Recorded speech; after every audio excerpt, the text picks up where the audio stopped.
Soy un reportero algo especial. Recorro los lugares y los hechos que han sentado las bases de lo que somos hoy en día.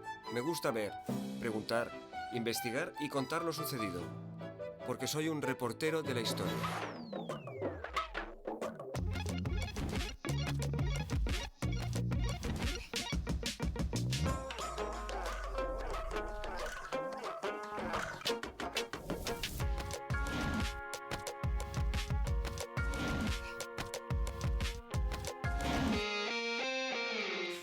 Inexplicablemente, la historia deja a veces en el olvido hechos, momentos o personas. Hoy vamos a hablar de dos muy distintas, pero ambas relacionadas con el estudio y la ciencia. Alejandro Malaspina, marino que capitaneó la mayor expedición científica de la historia de España en el siglo XVIII, y Jaume Vicens Vives, historiador cuyo centenario conmemoramos. Son dos casi desconocidos de los que tenemos mucho que aprender.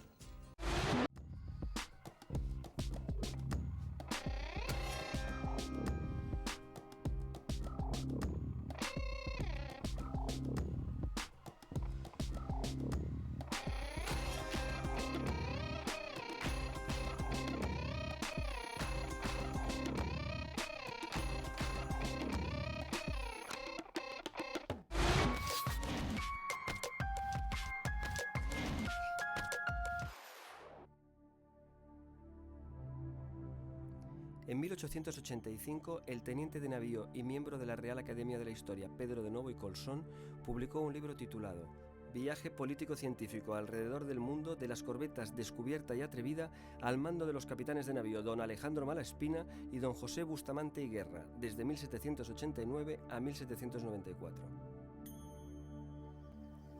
Hacía ya casi un siglo de aquel viaje, y sin embargo esta era la primera evidencia pública de que la expedición Malaspina había sido la más importante de la Ilustración española. Pero si fue todo un éxito, ¿por qué ese extraño silencio? El caso es que Malaspina no fue solamente un marino, sino también un político liberal que se enfrentó a Godoy, en ese momento el hombre más poderoso de España, y también al poder. La llamada conspiración Malaspina le llevó a la cárcel y al olvido. Pero lo mejor será empezar por el principio. ¿Quién fue Alejandro Malaspina?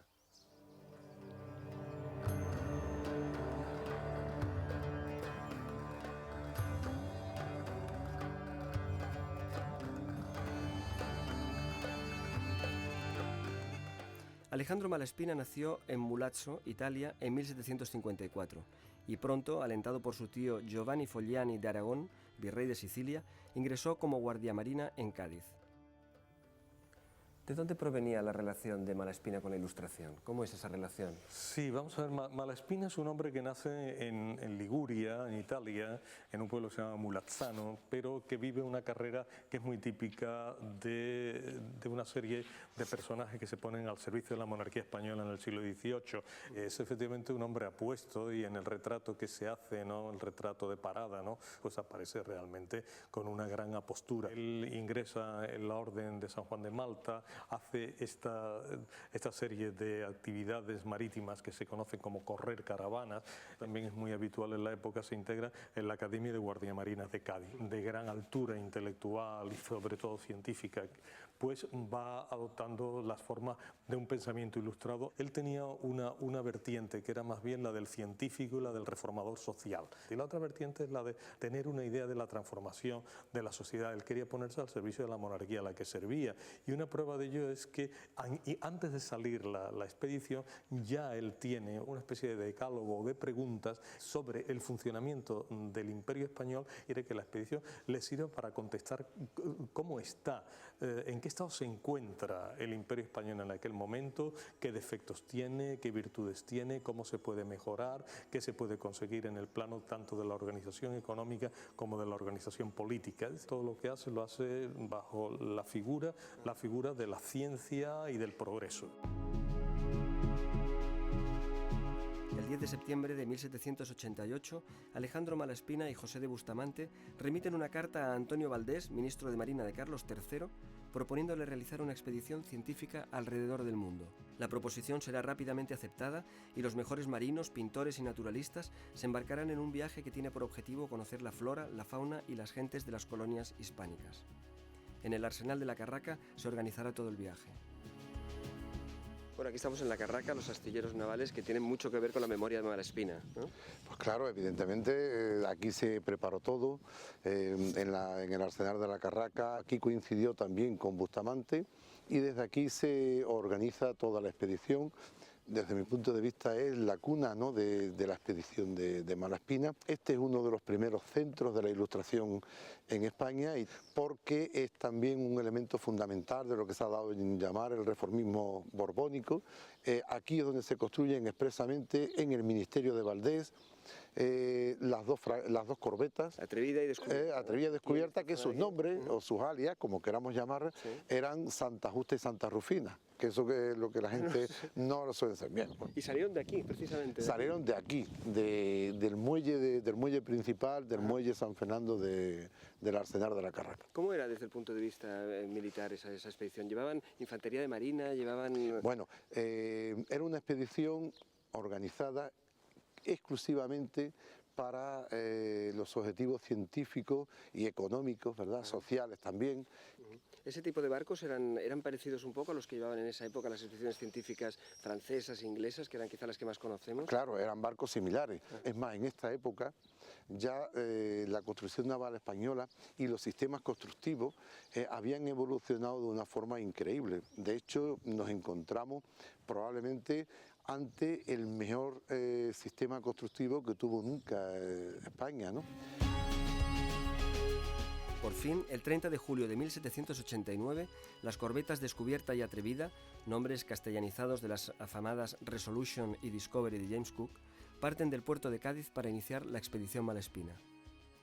Para su travesía, eligió a algunos de los mejores científicos de su tiempo, en los que pudo delegar los objetivos de una expedición que además se movía con una clara vocación europeísta y liberal. Y es que la corona necesitaba responder a algunas preguntas clave sobre las colonias. ¿Por qué se había deteriorado el comercio entre España y América? Bueno, pues has visto esos mapas, esos dibujos maravillosos de naturalista. ¿Cuál fue la aportación científica de la expedición de Malaspina? Bueno, pues es casi de un saber enciclopédico lo que pudo aportar esta expedición Malaspina, que iba provista de todos los aparatos más sofisticados que habían aparecido hasta el momento, y además que estaba compuesta por un equipo fantástico, tanto de naturalistas y maravillosos pintores, que fue Pacífico Sur, Pacífico Norte, todas esas costas fueron levantadas con una precisión de excelencia. También un levantar testimonio de lo que ahora llamaríamos la etnografía, las costumbres, las razas, las danzas rituales de aquellos pueblos. Supongo que aparte de una gran aventura científica, fue una gran aventura vital, ¿no? Porque debieron vivir montones de peripecias, ¿no? Pues en 5 años da tiempo a vivir experiencias de todo tipo. Todos tienen unas vidas interesantísimas, muy entregados a la ciencia, a esa ciencia ilustrada que cree en la utopía de que a través del conocimiento se puede cambiar el mundo para mejorarlo, y que a veces pues les hace pecar de ingenuos por esa propia utopía que ellos defienden, pero él creía en ese progreso. A su vuelta, Alejandro Malaspina no tardará en caer en desgracia.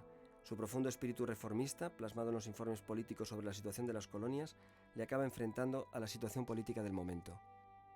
Esa actitud de interés por la reforma, de interés por la sociedad, lo que finalmente precipita un poco la caída en desgracia de Malaspina, ¿no? ¿Cómo es esa peripecia? Sí. Pues esa peripecia es sencilla. Él, como ya digo, él venía con un proyecto personal, preconcebido, que era contestar esa serie de preguntas. ¿Cómo funciona la monarquía? Él se mete en una aventura un poco ingenua, ¿no?, que es exponer todas estas ideas así muy rápidamente en un círculo cortesano, en el cual pues Godoy tenía 10.000 espías y por lo tanto se iba a enterar al día siguiente de lo que estaba haciendo Malaspina.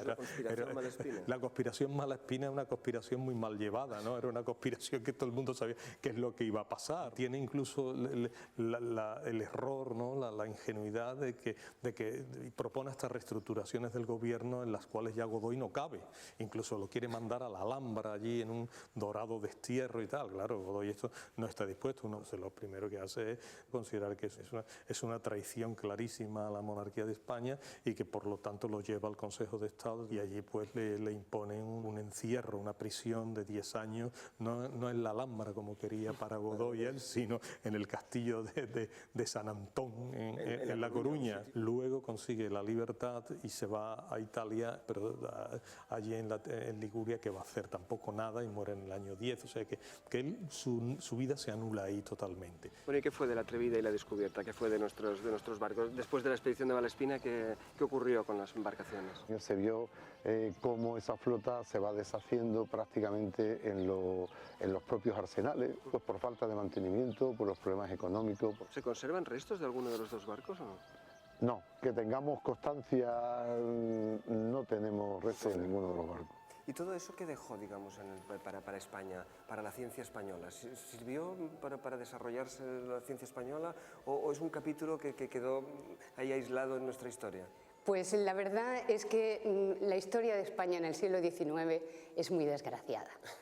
Entonces, teníamos todo el caldo de cultivo de ese progreso, de ese entrar dentro de los cánones del europeísmo y desgraciadamente por los derroteros que se fueron tomando dentro de lo que es el sistema político español, en ese conservadurismo, tras esa sangrienta historia que vivimos, no supo sacarle todas las posibilidades de esta expedición.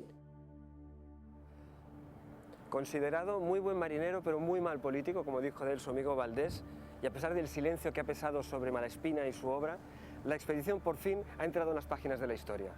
Es probablemente la aventura más grande y más fructífera de toda la Ilustración española.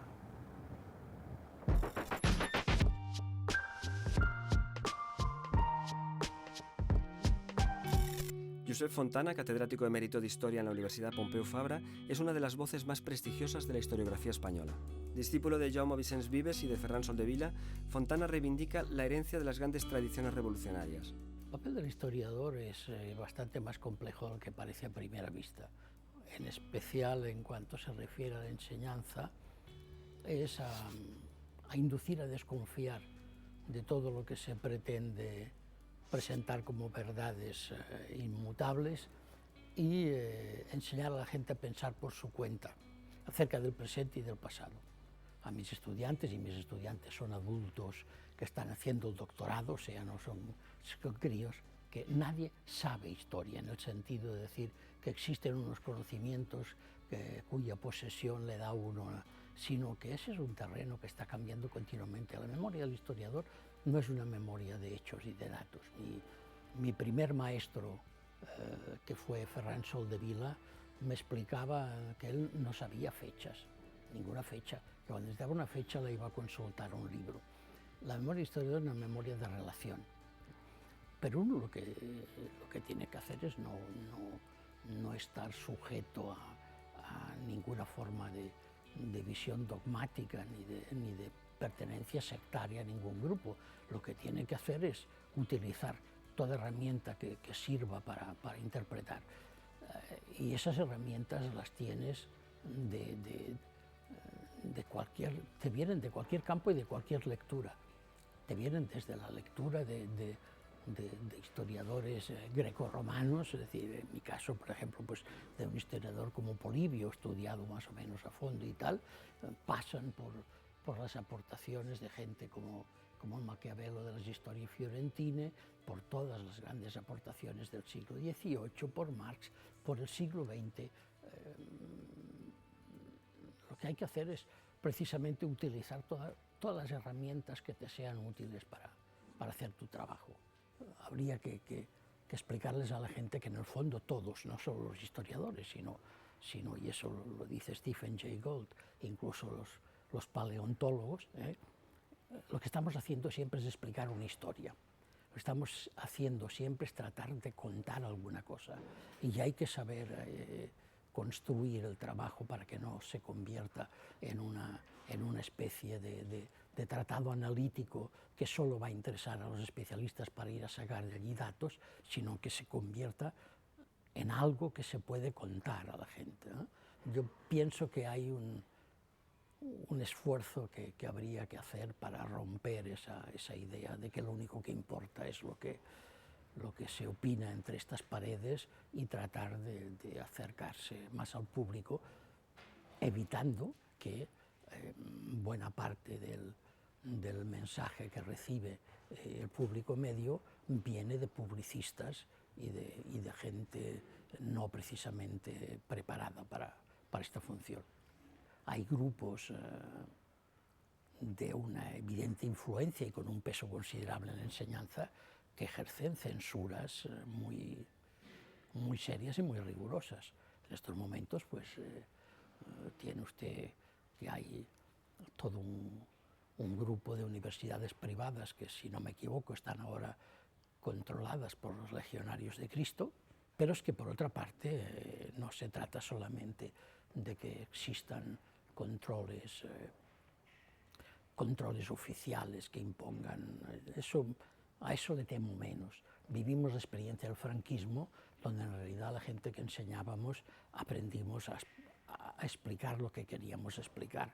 Pondré un simple ejemplo. En Estados Unidos, por ejemplo, lo peor o lo más temible no es lo que pueda provenir de algún departamento oficial.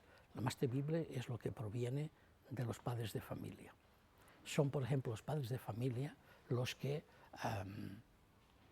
exigen que se eliminen de las bibliotecas libros que consideran que no deben estar al alcance de los niños. Eso, los bibliotecarios tienen una lucha tremenda por mantener esa libertad de poder poner al alcance de la gente. No estoy diciendo de sacar de las bibliotecas la pornografía o cualquier cosa de tipo, sino de aquello que consideran que va contra la recta forma de pensar de estamentos conservadores, ¿eh?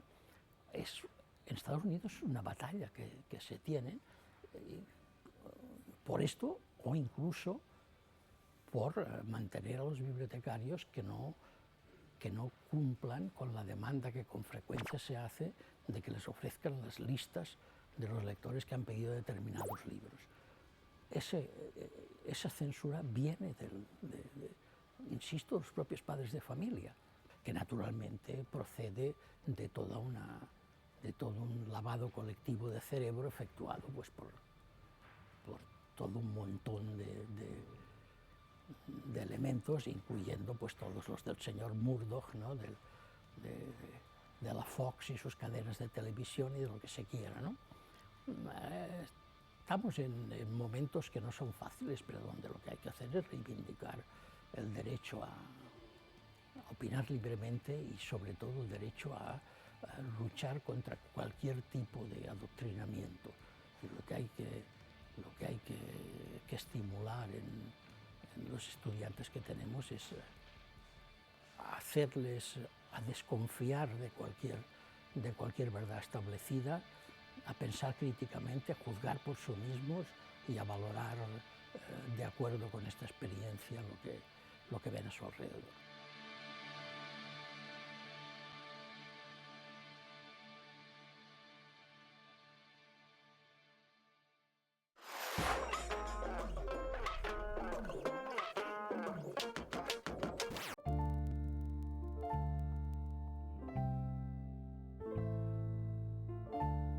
Jaume Vicens Vives es un nombre al que muchos españoles asocian con los libros de texto que emplearon en su época de estudiantes, pero fue mucho más que un editor de éxito. De este personaje, poco conocido fuera de los círculos académicos, vamos a hablar hoy con varios de sus más destacados discípulos, justo ahora cuando se cumple el centenario de su nacimiento y el 50enario de su prematura muerte. ¿Quién fue Jaume Vicens Vives?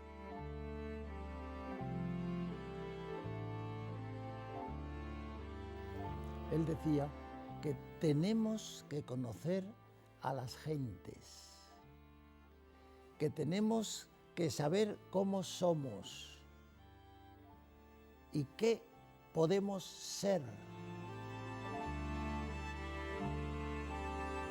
Jaume Vicens Vives nació en Girona en 1910. Fue hijo, pues, de una generación profundamente marcada por la guerra civil. Y este es un hecho crucial para entender a Vicens, porque el desastre de la guerra suscitó en él unas preguntas que condicionaron su pensamiento científico y político. ¿Qué ha ocurrido? ¿Cuáles son las causas de la fractura? ¿Por qué los españoles hemos terminado matándonos?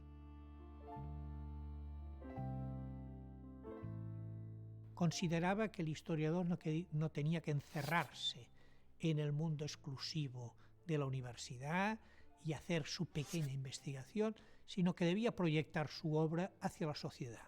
Lo que aprendí de mis maestros, de un Soldevila que era un exiliado que trabajaba al margen de la universidad, de un Vicens que desde la universidad era capaz, solo en medio del contexto que le rodeaba, de predicar esa necesidad de una conciencia cívica, y posteriormente de Vilar, era obviamente esa idea de la responsabilidad cívica del historiador. Gran parte de su obra estaba destinada a responder estas preguntas y a preparar a la sociedad para impedir un nuevo enfrentamiento. Movilizado por la República, aunque no llegó a combatir, Vicens renunció al exilio en el último momento, justo cuando se dirigía ya a la frontera con Francia. Prefirió quedarse. Fue depurado bajo dos acusaciones que dan idea de hasta dónde alcanzaba la locura represiva del franquismo: por haber efectuado su matrimonio civil con desusada solemnidad y por haber formado parte del comité de profesores, empleados y obreros de la Universidad de Barcelona. Vicens Vives fue así expulsado de la universidad, aunque su espíritu inquieto le llevó a emprender una exitosa trayectoria en el negocio de la edición.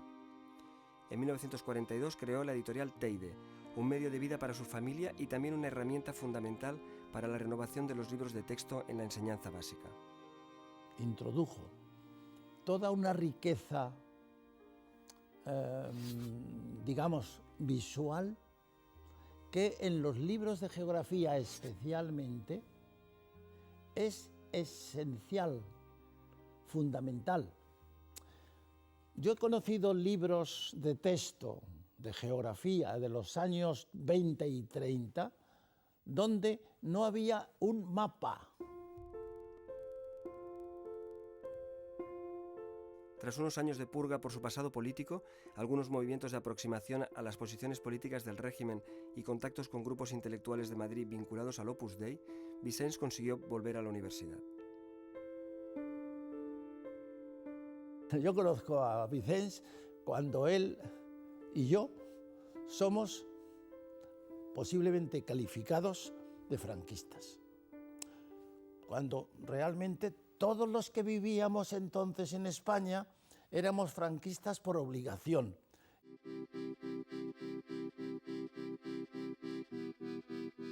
En 1948 ganó las oposiciones a la Cátedra de Historia Moderna y Contemporánea de la Universidad de Barcelona. Comenzó así una prolífica carrera académica que le llevó a publicar hasta el momento de su muerte, tan solo 13 años después, más de 63 artículos de investigación, 13 libros de texto, 3 atlas de enseñanza secundaria y 16 libros de investigación o análisis. Queda un impulso que ha tenido un papel fundamental en la renovación de la investigación y de la enseñanza de la historia en España, eso no se puede olvidar. Y quedan también sus obras de interpretación y síntesis histórica, entre las que destacan dos: Aproximación a la historia de España y Noticia de Cataluña. La aproximación a la historia de España es un libro dirigido, yo diría, sobre todo hacia los jóvenes historiadores, que recibieron de forma entusiasta sobre todo sus propuestas en el prólogo del libro de hacia dónde debía ir la historiografía española, a partir de qué presupuestos metodológicos y con qué objetivos. Y por otra parte, sugería a lo largo del libro los grandes temas que los historiadores tenían que investigar. En primer lugar, él quiere ver la historia de España como un conjunto. Entiende que cuando España interviene en Europa o cuando España realiza la reconquista, pues es España, aunque no se llame España. Esta Estas reflexiones no solamente causaron un gran impacto en los ambientes intelectuales, sino que el propio dictador Franco también se interesó por su obra, y parece ser que la impresión que le causó fue tan positiva que estuvo a punto de cambiar la vida de Vicens. Había muchos rumores cuando yo estuve aquí, por esos años, que le llamaban desde el Pardo, etc. Yo no sé si tiene verdad o no. Si le querían como ministro en el gobierno de Franco y si él ha puesto condiciones imposibles para ellos, especialmente en cuestiones del idioma. No sé, todo fue rumores. Pero no solo en el Pardo llamó la atención Vicens Vives. En el oscuro desierto intelectual del franquismo de posguerra, fue uno de los pocos profesores que consiguió seducir a los alumnos. Vicens era sobre todo un gran profesor. Tenía la capacidad de seducir a los propios estudiantes, que primero tal vez lo encontraban como un choque respecto a la ortodoxia de unas clases que solían reducirse a la lectura de unos viejos apuntes que a veces databan de 20 o 25 años antes. Vicens era otra cosa. Vicens no había ni apuntes ni programa, sino solo un impulso renovador, un planteamiento de ideas que de momento producía incluso pues, un choque y un desconcierto hasta que acababa transformándose en un entusiasmo por seguir sus clases. Y más que todo de Vicens, creo yo, la enorme importancia de cuestionar todo. Eso fue una gran lección. Un hombre tan carismático. Sus últimos 5 años de vida fueron frenéticos. Continuó publicando libros, siguió ejerciendo de hombre puente entre las incipientes sensibilidades políticas, organizó reuniones clandestinas en su domicilio y llegó a entrevistarse en París con Josep Tarradellas, el presidente de la Generalitat en el exilio. Sabemos por un informe posterior al encuentro, redactado por Josep Pla, que Tarradellas tenía la intención de nombrarlo su representante en el interior. Su nombre era también uno de los 4 que el presidente había escogido para formar parte del Consejo Asesor o núcleo duro de un futuro partido conservador catalanista. Pero hubiera aportado una perspectiva histórica en todo eso y intentando persuadir a los catalanes no verse siempre como víctimas de la historia, que tienen en sus propias manos tanto el presente como el futuro. Pocos meses antes de cumplir los 50 años, cuando Vicens se había convertido ya en un factor clave de futuro para la historia y la política de España, los médicos le diagnosticaron un cáncer de pulmón.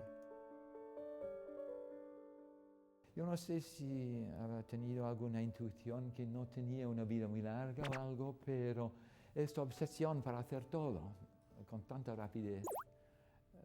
Mirando ahora, desde ahora, me pregunto si él sabía algo o no, o intuía, pero de todas maneras fue impresionante lo que estaba intentando hacer. Tras 4 meses de enfermedad, el 28 de junio de 1960, Jaume Vicens murió en una clínica de la ciudad de Lyon. Su desaparición causó un gran impacto entre las élites culturales de nuestro país. Y dejó sin respuesta una pregunta que se hicieron todos los que lo conocieron. ¿Qué se ha perdido España y su cultura con la prematura muerte de Vicens Vives? Nunca hablamos de las dos Españas, nunca. Entonces eso no... Pero en el fondo sería alguien que hubiese deseado que las dos Españas no nos rompiesen el corazón, como dijo Machado.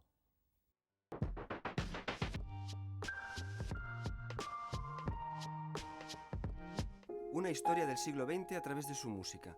Esta es la propuesta que nos plantea Alex Ross en El ruido eterno, un libro tremendamente sugerente que entremezcla, con grandes dotes narrativas, los acontecimientos históricos que definieron todo un siglo con sus compositores más influyentes. El ruido eterno es un paseo por la música del siglo XX y también un repaso a nuestra historia reciente. Desde la Viena de antes de la Primera Guerra Mundial hasta el París de los años 20, desde la Alemania de Hitler o la Rusia de Stalin al Nueva York de los años 60. Y es que la música clásica ha formado parte ineludible de los sucesos del siglo. Ha respondido a sus cambios políticos, sociales y culturales. Ha tenido una historia dramática clara que tal vez las notas no desvelan en una mirada superficial. El libro no va destinado a especialistas o melómanos, sino a un público más amplio, interesado por la historia y por la interesante aproximación que el autor propone. Es decir, a través de agudos perfiles psicológicos de protagonistas como Strauss, Mahler, Schoenberg, Stravinsky, Prokofiev, Debussy, Britten, Cage o Gershwin. Con más de 600 páginas llenas de historias y anécdotas apasionantes, todas ellas resumen en sí mismas los ecos y el sentido de un siglo que permite infinitas lecturas e infinitas interpretaciones. El ruido eterno, pues, la música, una forma de ver y de escuchar la historia.